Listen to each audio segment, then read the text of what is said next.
Well, guys, here it is. My little Crumb Table Topper quilt. It's finished, and this is what I decided on, was the triangles, boxes, whatever you want to call them. And there's the whole thing. Fits the table perfectly, just perfectly. I didn't need the borders after I put the other row on, so I've got 9 blocks.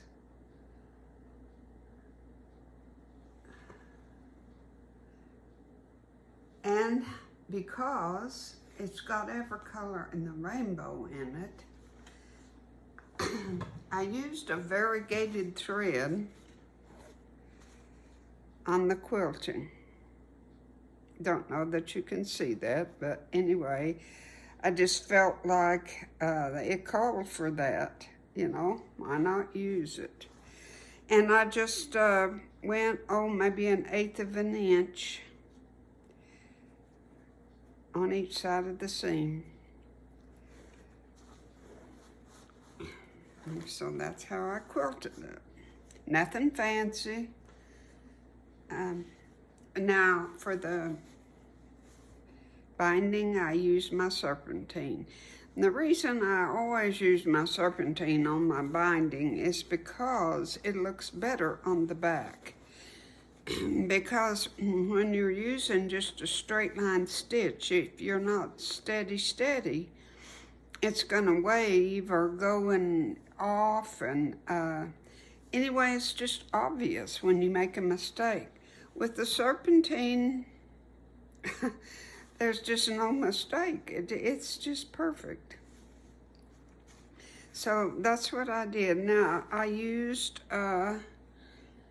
1, 2, 3, 4, 5, 6, 7, 8, 9, 10 different fabrics around of these fabrics. I used them. I just think it's just great. As you could see in the picture before, it looks so pretty on my table with my lamp and that little bouquet of roses. I think it's well done. So, use up your scraps, do a crumb quilt, and get you some of those half square triangles, a roll of it. If you do these little table toppers, a roll of that stuff will last you for 3 years. It makes 600 triangles, remember?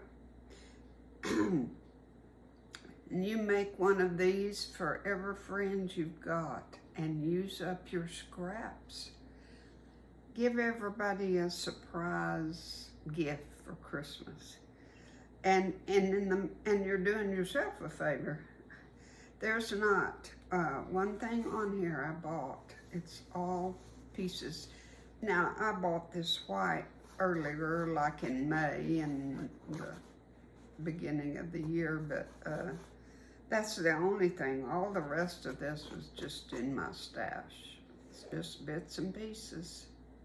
Now on the back, I want to assure you I'm not afraid to show you my mistakes.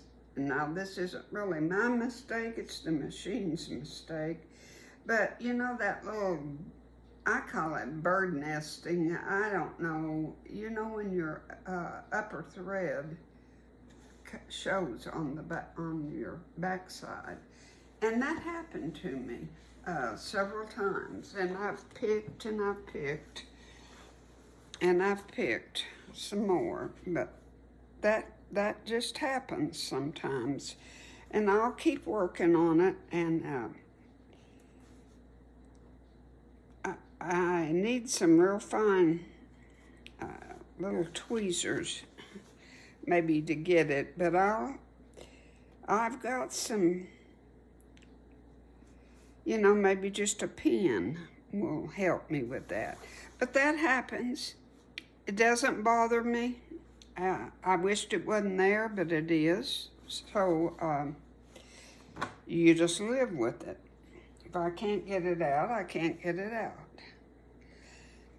Now, this would be very cute if you wanted to put a hanger, some loops. Just make you a loop about, oh, I don't know, 6 inches.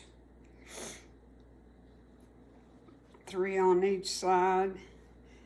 Sew it into your seam right there.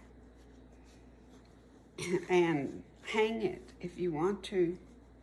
And have a little small wall hanging. Now I've covered 3 seasons, the summer and the fall, and I have one for Christmas. So I guess I need one for Valentine's Day-ish. I don't know how you can combine Valentine's Day and Easter, but well, I guess you could do pink and red, couldn't you? But I might need another one just for that time of the year. Well, all right. I can't think of anything else to tell you. That's the sum of it.